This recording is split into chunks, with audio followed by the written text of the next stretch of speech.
Today, we're delving into the intricate process of editing sub-D surfaces.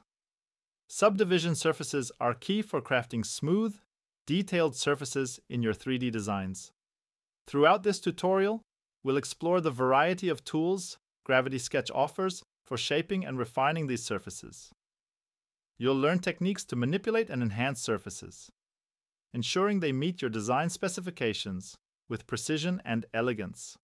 This session is tailored for designers of all skill levels, focusing on elevating your surface editing capabilities. To edit a sub-D surface, grab and hold the surface using the grab trigger, then press the blue button on your non-drawing hand controller. To place the menu in your workspace, use the grab trigger. This allows you to position the menu within your virtual environment, making it easily accessible as you work on your designs.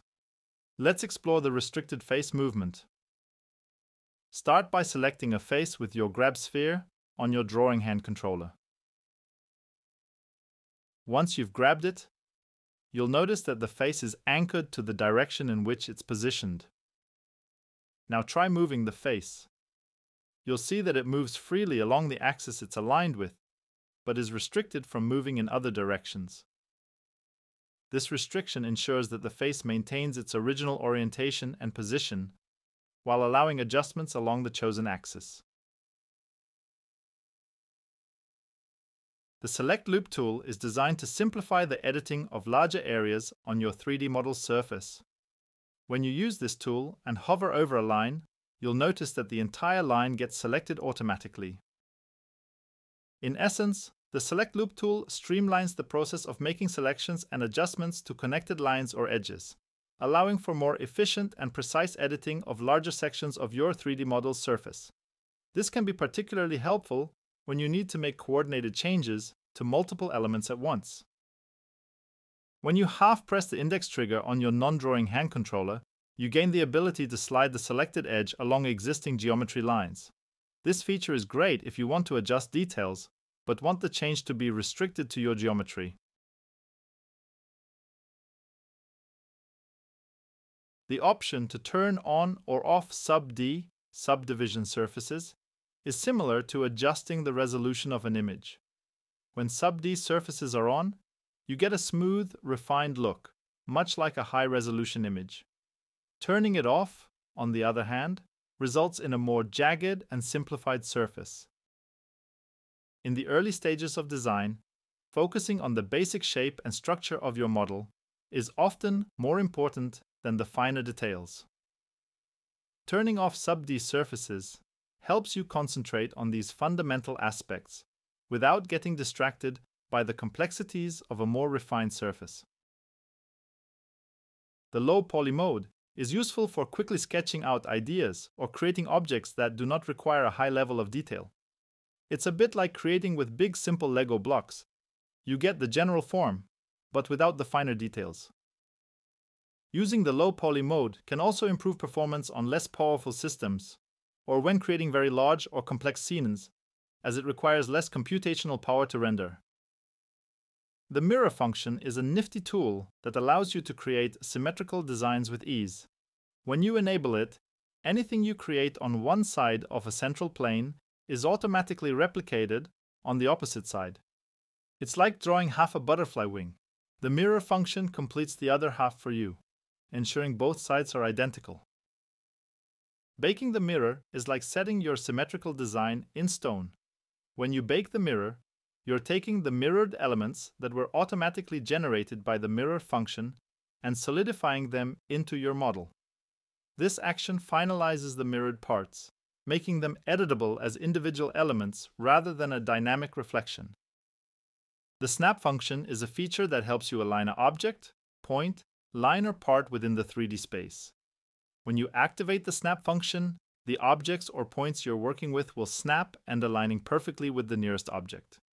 I recommend watching the Measure Tool tutorial for more details, as the snap tool works exactly the same across all the different tools in GravitySketch. To enhance the detail of your sub-D surface, you can easily introduce additional control points.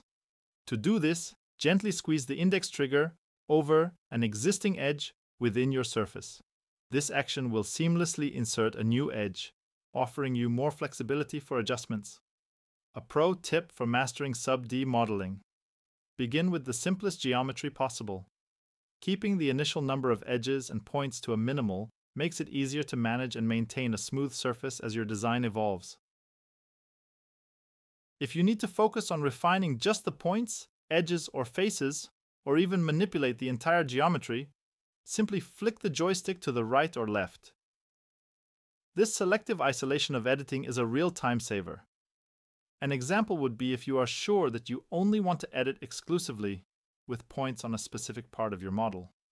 It will then streamline your process, allowing for meticulous adjustments without affecting the rest of your design. With a single flick, you switch to line-only editing mode, enabling you to manipulate just the lines connecting the points. Flick again, and you shift to editing only the faces, giving you control over the broader surfaces of your model. And with one more flick, you can manipulate the entire geometry. This step-by-step approach ensures precision and efficiency, allowing you to focus on the exact structural elements you want to adjust at any moment. In GravitySketch, you have the option to thicken or offset your surfaces.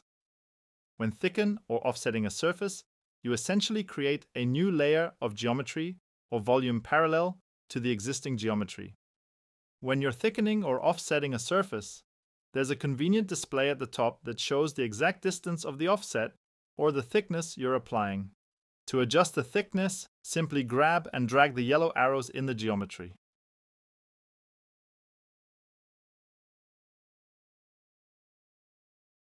The two upper buttons allow you to choose between creating an offset or adding thickness to your design. The button located beneath these two is particularly important. It's used to bake your chosen modification, either the offset or thickness. Baking in this context means finalizing the changes you've made. When you bake the modification, GravitySketch preserves the original geometry and simultaneously creates a new, altered version of the surface based on your adjustments. After baking the modified surface, you now have the flexibility to further refine this newly created surface or volume. To safeguard your workflow, it's indeed wise to save your original, unaltered surface in a separate layer. This acts as a backup, allowing you to return to the initial state of your design if needed. I'm glad to have been part of your journey through the basics of sub-D modeling. Be sure to join me in part 2 of this tutorial, where we'll dive deeper, exploring more tips and tricks to enhance your skills and creativity in 3D design. See you there for more learning and fun.